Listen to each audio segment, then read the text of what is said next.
बारिश में veg pizza बेचने वाली गरीब ननद भाभी का पेड़ घर।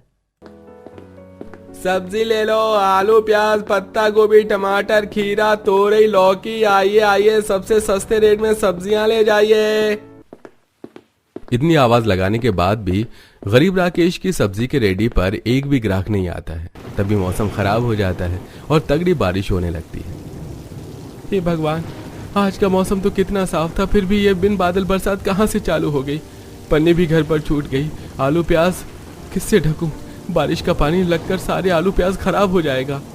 बारिश में आलू प्याज भीगते देखकर राकेश परेशान हो जाता है। वहीं घर में पानी टपकने लग जाता है। हे भगवान जी, इस बारिश में तो जीना दूभर करके रख दिया है, इसीलिए मुझे सावन भादों का दिन सबसे खराब लगता है। सविता बहू देख, रसोई का कोना भी चूने लगा है। पन्नी से चूल्हे को ढक दे वरना भीग जाएगा। माँ जी, चौखट भी इतनी धंस गई है कि बारिश का पानी अंदर उफान रहा है। चौखट से पानी घर में घुसते देखकर सविता ईंट लगाकर ऊंचा करके चूल्हा ढापती है। हे भगवान, इतनी भयंकर बारिश हो रही है, रेडी पर सारी सब्जी भीग रही होगी। बहू तू ये सब छोड़ छाड़ कर रेडी पर चली जा, घर का पानी मैं साफ कर लूंगी। सविता सिर पर तिरपाल ओढ़कर बारिश से बचाव करते हुए रेडी पर आती है। अच्छा किया जो तिरपाल ले आई, फटाफट से बंधवा दो। दोनों तिरपाल बांधकर सब्जी बेचने के लिए खड़े हो जाते हैं। तभी खाने पीने के ठेले पर भीड़ देखकर सविता कहती है, अजी देखिए, बारिश के मौसम के चलते खाने पीने की चीजों की कितनी ज्यादा बिक्री हो रही है। मेरा तो मन कर रहा है सब्जी बेचना छोड़कर पिज्जा बर्गर बेच लूं। देखो उस पिज्जा रेडी वाले के पास कैसे मक्खी की तरह भीड़ मची है। 2 महीने पहले ही व्यापार शुरू किया और अब अच्छे पैसे छापने लगा है, मगर बारिश के चलते मेरी तो आज की दुकानदारी मर गई। अजी इतनी बारिश में सब्जी खरीदने कोई नहीं आएगा। सारी सब्जी बचाकर दोनों घर आते हैं। तभी रीढ़ के रोग से पीड़ित ससुर मनोहर मायूस होकर कहता है, बेटा क्या हुआ, आज सारा सौदा बचाकर घर क्यों ले आया, सब्जी नहीं बिकी? अरे जब से बरसातें लगी हैं सब्जी का कारोबार मंदा हो गया है। ऊपर से अब तो 36 सब्जी वाले ने ठेले लगा लिए हैं। परिवार का खर्च निकालना ही भारी पड़ रहा है। राकेश को दुखी देखकर पार्वती दिलासा देती है, कोई बात नहीं, भगवान की दया से 2 टाइम की रोटी तो खा रहे हैं ना। माँ मुझे भूख लगी है, खाना कब बनाओगी? बहू काफी टाइम हो गया है, ला दे मुझको, मैं सब्जी काट देती हूँ तो रोटी बना दे। पार्वती सारी सब्जियों में हवा लगाती है। तभी एक गली हुई फूल गोभी देखकर उसे काटती है। थोड़ी देर में सविता खाना बनाकर परोस कर खिलाती है। बहू आलू गोभी की सब्जी गजब की बनाई है तुमने। धन्यवाद बाबूजी। बहू तुझे याद है नीलम तेरे हाथ की आलू गोभी की सब्जी कितने पसंद से खाती थी? जी माँ याद है। वैसे पिछले 1 हफ्ते से नीलम ने एक भी फोन नहीं किया है। तभी दरवाजे पर खटखट होती है। इतनी रात के बरसात में कौन आया होगा? भाभी दरवाजा खोलिए। माँ जी ये तो ननद जी की आवाज है। सविता दरवाजा खोलकर देखती है कि उसकी प्रेग्नेंट नंद एक पुरानी साड़ी में खड़ी है। उसके दुबले पतले शरीर को देखकर ऐसा कहा जा सकता था कि महीने से पेट भर कर खाना भी नसीब नहीं हुआ था। नीलम इतनी रात को तुम यहाँ सब कुशल तो है, अंदर आओ। नीलम फूट फूट कर रोते हुए अपने गरीब भाभी और परिवार को सब बताती है। ये भी कोई रिवाज हुआ भला? बहू पेट से होगी तो ससुराल वाले सेवा पानी क्यों नहीं करेंगे? सविता बहू समधन जी को फोन मिला, मैं बात करूंगी। अरे भाग्यवान, ऐसे गर्मा कर बात करोगी तो बात खराब हो सकती है, रहने दो। हाँ माँ, जहाँ सब लोग खा रहे हैं मेरी बहन को भी खिला लूंगा। सविता नीलम की थाली लगाओ। भाभी अपने हिस्से का खाना नंद को परोसती है।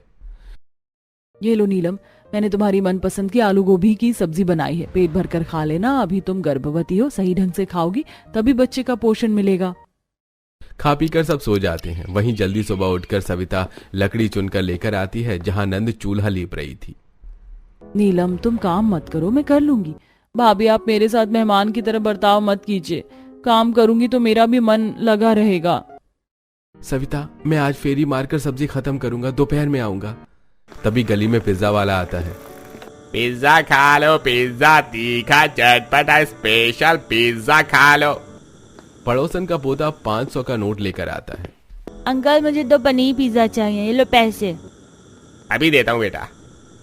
तभी अपने 2 मंजिल वाले पक्के मकान से मनोरमा अकड़ कर बोलती है, अरे ओ पिज्जा, मेरे पोते के पिज्जा में चीज और पनीर भर कर डालना अच्छे से। जी बिल्कुल आंटी जी। तभी पूजा सौरभ पिज्जा खाने की जिद पकड़ लेते हैं।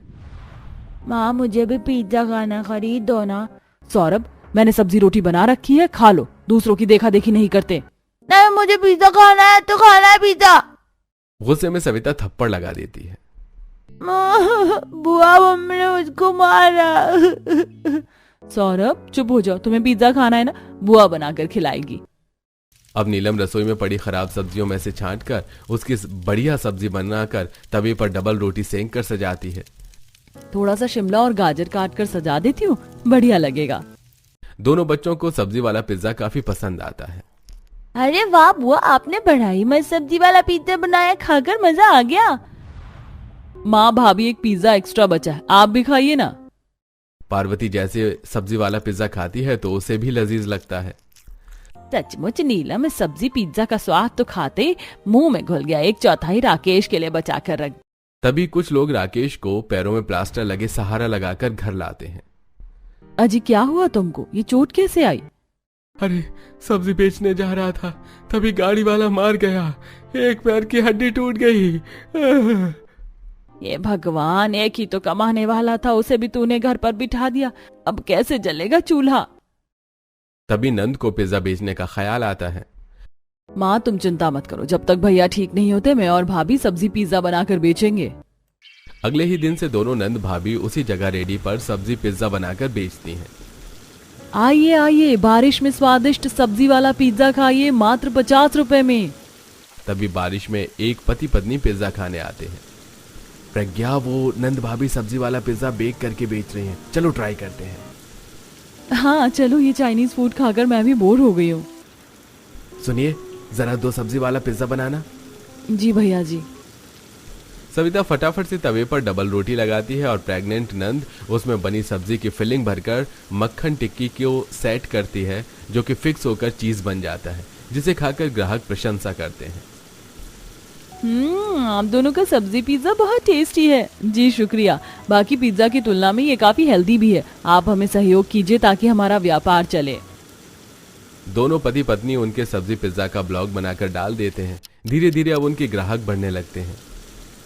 आज की बारिश ने दुकानदारी खराब कर दी, कितना पिज्जा बच गया। चलो अब घर चलते हैं, आंधी चल रही है। दोनों नंद भाभी घर आकर देखती हैं कि मकान की छत उड़ चुकी थी और तेजी से बारिश का पानी घर में काफी ज्यादा जमा था।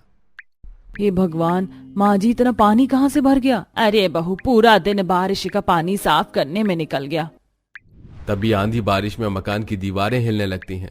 अरे देखो, मकान की दीवार में कैसे दरार पड़ रही है। इस मकान का कोई भरोसा नहीं, बारिश में कब गिर जाए। सब बाहर चलो। गरीब ससुराल वालों के बाहर निकलते ही मकान मलबा बन जाता है। ऐसे में पूरा परिवार जंगल के उस विशाल पेड़ के नीचे शरण लेते हैं। तभी बरसात में एक सांप उनके पास आ जाता है। भाभी, सांप सांप सांप। राकेश सांप को उठाकर फेंकता है। इस जंगल में रहना बहुत जोखिम भरा है, बरसात का मौसम है, सांप बिच्छू तो निकलेंगे ही। तभी सविता उस पेड़ की टहनी और शाखों को फैला हुआ देखती है, जिस पर कुछ गौरैया चिड़िया घोंसला डालकर बसी हुई थी। माँ जी, इस जंगल का निचला भाग सुरक्षित नहीं है, पर जरा इस देवदार के पेड़ की टहनियों को देखिए, कितनी टिकाऊ और मजबूत है। हम इस पेड़ पर घर बना लेते हैं। भाभी सही कह रही है, ये पेड़ ऊंचे पर हैं और अभी हमारे पास कोई चारा भी नहीं है। दोनों गरीब नंद भाभी लकड़ियां जुटाती हैं और पेड़ घर निर्माण में लग जाती हैं और अच्छे से ठोंक कर घर बनाती हैं। भाभी, आखिरकार हमारा टहनी घर तैयार हो गया, बस अब सीढ़ियां बनानी हैं। कुछ और लकड़ी जमा करके दोनों नंद भाभी पेड़ घर में जीना निकालती हैं। अगले दिन पेड़ घर के ठंडक वातावरण में दोनों भाभी पिज्जा तैयार करके बेचने जाती हैं। वाह आंटी, आप तो टेस्ट में बेस्ट सब्जी पिज्जा बनाती हो, बहुत पसंद आया मुझे। वैसे मेरा बेटा बिल्कुल भी ग्रीन सब्जियां नहीं खाता, पर आप दोनों ने सच में बहुत ही स्वादिष्ट सब्जी पिज्जा बनाए हैं, इसीलिए उसने पूरा फिनिश कर लिया, वरना ये फास्ट फूड ही खाता है। कोई बात नहीं बहन जी, अब आप अपने बेटे को यही पिज्जा खिलाने ले आना। जी बिल्कुल। देखते देखते दोनों नंद भाभी का सब्जी पिज्जा का कारोबार काफी जम जाता है, जिसे देखकर बाकी कारोबारी जलने लगते हैं और उनका ठेला हटवा देते हैं, जहां पेड़ घर में नंद भाभी परेशान बैठी थी। भाभी 2 दिन हो गए हमें पिज्जा बेचे, इस तरह घर का खर्चा कैसे निकलेगा? तभी जंगल घूमने आया एक सैलानी उनका पेड़ के ऊपर घर देखता है। जी सुनिए, क्या कोई इस पेड़ घर में है? दोनों नंद भाभी नीचे आती हैं। जी कहिए भाई साहब, आपकी क्या मदद कर सकते हैं? जी, दरअसल मैं जंगल में कैंपिंग करने आया था और अब रास्ता भटक गया हूँ। 2 दिन से कुछ खाया भी नहीं है। आपके पास कुछ खाने को हो तो दे दीजिएगा। ऐसे में दोनों नंद भाभी अपना स्पेशल सब्जी वाला पिज्जा बनाकर सैलानी को खिलाती हैं। वैसे जितना शानदार आपका ये पेड़ घर है, उतना ही डिलीशियस आपका सब्जी पिज्जा है। क्या मैं इस जगह की फोटो ले सकता हूँ? जी बिल्कुल। वो सैलानी दोनों गरीब नंद भाभी के पेड़ घर और पिज्जा की तस्वीर खींचकर सोशल मीडिया पर पोस्ट कर देता है, जिससे अब लोग उनका सब्जी पिज्जा बड़े चाव से खाने के लिए आने लगते हैं, जिससे अब दोनों को बारिश में कहीं और पिज्जा बेचने नहीं जाना पड़ता है। बरसात में भी छत पर खाना बनाने वाली देवरानी। क्या बता कैसे ही दिल लगाने वाली फिल्में देखता रहेगा। बस अब मैं तेरी भी शादी कर देती हूँ, फिर तू ऐसी पिक्चर अपनी पत्नी के साथ देखियो। क्या है माँ, कभी भी कुछ भी बोलने लगती हो। अरे देवर जी तो शर्मा गए। अरे इसमें शर्माने वाली क्या बात है? अब शादी तो एक ना एक दिन करनी है, तो उम्र रहते ही कर लो। जी पिताजी। अब ऐसे ही कुछ महीने गुजरते हैं और पूरी विधि विधान के साथ उषा अपने बेटे अमित की शादी मीनाक्षी नाम की लड़की से करवा देती है। ओ बाहर कितनी तेज बारिश हो रही है। आ बहू घर के अंदर आ। क्या हुआ बहू, तू ऊपर सर करके छत की तरफ क्यों देख रही है? वो बस ऐसे ही माँ जी। ठीक है कोई बात नहीं, जाइए देवरानी जी, कपड़े वगैरह चेंज करके आराम कर लीजिए। अगले दिन सुबह नहा धोकर मीनाक्षी रसोई के अंदर आती है, जहां वो खिड़की से देखती है कि बाहर तेज तेज बारिश हो रही है। अरे बाहर तो बारिश हो रही है और इस बारिश में मैं छत पर खाना बनाना कैसे छोड़ सकती हूँ। चलो अपनी पहली रसोई का खाना बरसात में छत पर ही बना लेती हूँ।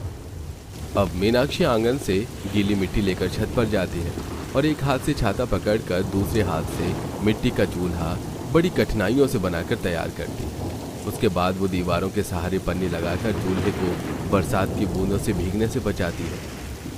चलो चूल्हा तो बन गया, बरसात में अपनी पहली रसोई का खाना बनाकर तैयार कर लेती हूँ। अब कुछ देर बाद मीनाक्षी अपनी पहली रसोई में कई तरह का व्यंजन बनाकर तैयार कर लेती है, जिसके बाद वो अपने पूरे ससुराल वालों को आवाज देकर छत पर बुलाती है। पूरा परिवार इतनी बारिश में छाता लेकर एक एक करके छत पर आता है। अरे बहू ये क्या, तू यहाँ बरसात में खाना क्यों बना रही है? बस ऐसे ही माँ जी, बारिश का मौसम मुझे अच्छा लग रहा था तो मैंने सोचा अपनी पहली रसोई का खाना बरसात में ही बना लूं। अरे देवरानी जी, अगर आपको इतना ही बरसात पसंद था तो आप रसोई के सामने बनी खिड़कियों से भी तो बरसात को देखकर रसोई में खाना बना सकती थी ना। आपको यहाँ इस बरसात में भीग कर खाना बनाने की क्या जरूरत थी? अच्छा ठीक है, कोई बात नहीं। अब जब बहू ने बरसात में इतनी मेहनत से हम सब लोगों के लिए खाना बनाया है तो चलो अब खा ही लेते हैं। अब मीनाक्षी जमीन पर पन्नी बिछाती है और पूरा परिवार एक हाथ से छाता पकड़ता है और दूसरे हाथ से खाना खाता है। हे भगवान, देवरानी जी ने तो पहले दिन ही आकर उल्टी सीधी हरकतें करनी शुरू कर दी। इसी तरह अगले दिन रात को बरसात में भीगते हुए लैंप की रोशनी में छत पर मीनाक्षी खाना बना रही थी। वहीं घर के सदस्य मीनाक्षी को रसोई में ढूंढते हुए, बड़ी बहू तेरी देवरानी कहाँ है? न कमरे में दिखाई दे रही न रसोई में। रात का खाना बन गया क्या? रात का खाना तो अभी नहीं बना है माँ जी, पर देवरानी जी ने कहा था कि वही बनाएंगी रात का खाना। अच्छा फिर रसोई में तो दिखाई नहीं दे रही तेरी देवरानी। हाँ माँ जी दिखाई तो नहीं दे रही, पर माँ जी बाहर बारिश हो रही, कहीं देवरानी जी फिर से छत पर तो नहीं चली गई। चलिए एक बार देख कर आते हैं। अब रात में छाता लेकर उषा और अनु छत पर आती हैं, जहां मीनाक्षी बरसात में भीगकर खाना बना रही होती है। अरे बहू ठंड लग जाएगी, बुखार आ जाएगा, नीचे आ जाओ। ये क्या फैशन है बरसात में भीग कर खाना बनाने का? नहीं माँ जी फैशन तो नहीं है। खैर छोड़िए, अब मैं नीचे आकर क्या करूँ? मैंने तो सारा खाना बना लिया। अब एक काम करिए, आप लोग ही ऊपर आ जाइए, मैं सबका खाना लगा देती हूँ। इसका मतलब देवरानी जी अब इतनी रात को हमें बरसात में छत पर भीग कर खाना खाना होगा। तो क्या हो गया जेठानी जी, वैसे भी बरसात का इतना अच्छा मौसम हो रहा है, ठंडी ठंडी हवा चल रही है। अब इसी तरह एक बार फिर रात में पूरा परिवार छाता लेकर बरसात में भीगकर खाना खाता है। ऐसे ही कुछ दिन गुजरते हैं और एक दिन उषा मीनाक्षी से कहती है, बहुत हो गया बहू, अब तो बरसात में भीगकर खाना नहीं बनाएगी। खाना बनाना है तो रसोई के अंदर बना। माफ करना माँ जी, पर जब तक बरसात का मौसम है मैं किसी कीमत पर रसोई में खाना नहीं बनाऊंगी। अरे देवरानी जी तो साफ साफ मुकर गई। ऐसे तो माँ जी मुझे ही बोल देंगी खाना बनाने को। अच्छा ठीक है देवरानी जी, आज भर और बरसात में खाना बना लो, लेकिन इसके बाद नहीं। अब एक बार फिर मीनाक्षी छत पर आती है और बरसात में खाना बनाने लगती है। बरसात में भीगकर खाना खाता हुआ अमित कहता है, ये सब क्या है मीनाक्षी, मैं परेशान हो गया हूँ बरसात में खाने को खा खा कर। बरसात की बूंदें खाने में जाती है जिससे खाने में स्वाद भी नहीं आता। आखिर क्यों तुम बरसात में ही भीगकर खाना बनाती हो? हाँ, मैं बताऊंगी कि क्यों बरसात में खाना बनाती हूँ, लेकिन अभी आप लोग खाना खा लीजिए। देखिए बारिश तेज हो रही है और फिर अमित जी आपको ऑफिस के लिए भी तो निकलना है ना। अब बातों को घुमाती हुई मीनाक्षी सबको चुप करवा देती है। अगले दिन सुबह फिर मीनाक्षी बरसात में खाना बना रही होती। तभी सीढ़ियों पर खड़ी होकर चिल्लाती अनु कहती है, इतना भी क्या शौक है बरसात में भीगकर खाना बनाने का? अरे मैं कहती हूँ छत पर कोई फिल्म चल रही है क्या आपकी, जो रोज बरसात में खाना बनाने छत पर पहुंच जाती हो? अरे आजकल की बहू कुछ भी कर सकती है, इसी तरह हमारी भी बहू कुछ भी कर रही है। लेकिन मैं सोचता हूँ कि बहू के बरसात में भीगकर खाना बनाने के पीछे की वजह क्या होगी। जानना तो मैं भी चाहती हूँ ये बात कि बरसात में भीगकर देवरानी जी खाना बनाती क्यों। आज तो नहीं पर कल मैं इस बात का पता लगा कर रहूंगी। अगले दिन अनु चुपचाप छाता लेकर छत पर जाती है और चूल्हे के चारों तरफ फिर पूरे छत पर इधर उधर घूमने लगती है। चारों तरफ मैंने चप्पा चप्पा छान मार लिया, लेकिन मुझे इस छत पर मिट्टी के चूल्हे के सिवा कुछ नजर नहीं आया। ऐसे तो मैं जान ही नहीं पाऊंगी कि मेरी देवरानी बरसात में खाना क्यों बनाती है। तभी छत पर आती मीनाक्षी। अरे जेठानी जी आप यहाँ, क्या आप भी मेरे साथ बरसात में खाना बनाना चाहती हैं? हरगिज नहीं, मैं यहाँ किसी काम से आई थी। तुम जाओ बरसात में बैठकर खाना बनाओ, मैं जा रही हूँ। इसी तरह अगले दिन अनु अपनी सास से, वैसे माँ जी क्या देवरानी जी ने आपको कभी नहीं बताया कि वो बरसात में ही खाना क्यों बना रही है, जब घर में अच्छी खासी रसोई है तो? नहीं बहू, छोटी बहू ने आज तक मुझे कभी नहीं बताया बरसात में खाना बनाने के पीछे की वजह। कुछ देर बाद बरसात में भीगता हुआ सारा परिवार छत पर खाना खाने जा रहा होता है कि तभी उषा का पैर छत पर फिसलता है और वो गिर जाती है।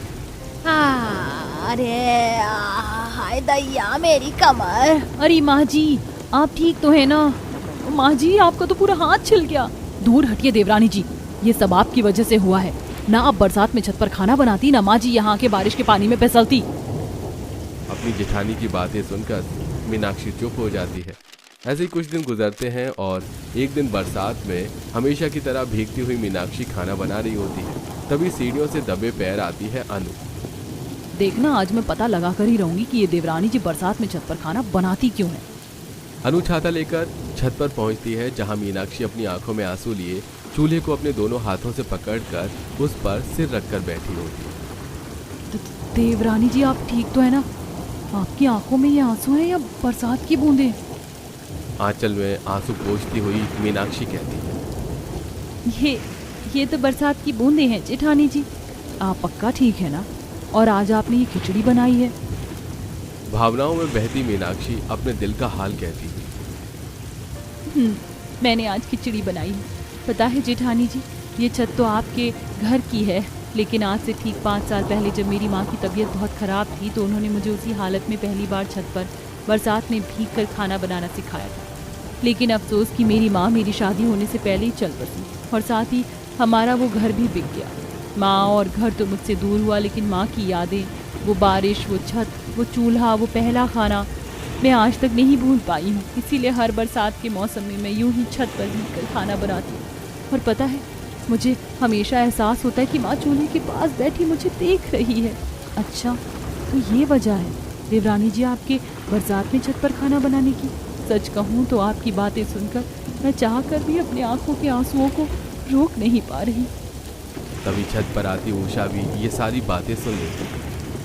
अच्छा, तो ये वजह है बहू तेरे बरसात में खाना बनाने की। मेरा तो दिल भर आया बहू। और आज मुझे मेरी माँ की भी बात याद आ गई। मेरी माँ कहती थी जब बहुत कुछ खो जाए तब सबसे ज़्यादा सादा खाना बनाओ और वो पेट से ज़्यादा दिल भरता है। इसीलिए आज हम तेरी बनाई खिचड़ी खाएंगे बहू। अब मीनाक्षी ने जो खिचड़ी बनाई थी वो उसका पूरा परिवार बरसात में बैठकर छत पर खाता है। अगले दिन सुबह कुछ मजदूर चूल्हे के पास प्लास्टिक का तिरपाल लगा रहे होते हैं। देख बहू, अब मैंने तेरे चूल्हे के पास तिरपाल लगवा दिया है। आज से तू बरसात में आराम से छत पर बैठकर खाना बना, हमें कोई दिक्कत नहीं है। हाँ देवरानी जी, अब आपको यहाँ कोई दिक्कत नहीं होगी। शुक्रिया आप सभी लोगों का। अब मीनाक्षी आराम से बरसात में अपनी माँ को याद करते हुए खाना बनाती और अपने परिवार वालों को खिलाती। इसी तरह कुछ महीनों के बाद जब बरसात का मौसम खत्म हो जाता है तो मीनाक्षी खुशी खुशी घर की रसोई का इस्तेमाल करना भी शुरू कर देती है।